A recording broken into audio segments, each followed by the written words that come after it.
Уважаеми приятели на пътешествията и почитатели на историята,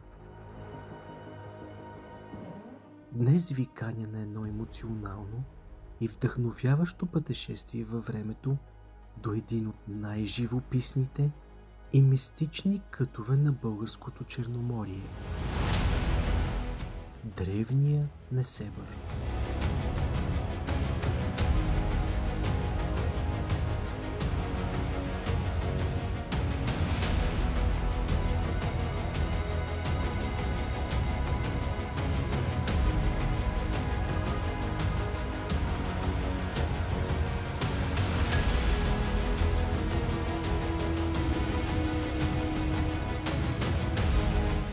Представям ви един изключителен паметник, който бележи върховия етап в строителството на църковни сгради през средновековието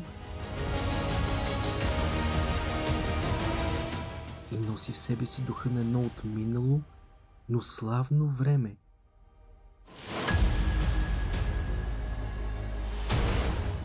Храм Свети Йоан Алитургетус, или както още е известен, Свети Йоан Неосветени. Погледнете тази църква. Въпреки че е пострадала от гнева на земните недра и прищевките на времето, тя все още се извисява непоклатима и вторачена в безбрежното море. Чувате ли шума на морето, шепчащо за легенди стари и за истории хилядолетни? Чувствате ли вятъра, брулещ безпощадно фасадата и тъй красива? Свети Йоан Алитургетус е поема в камък и тухли.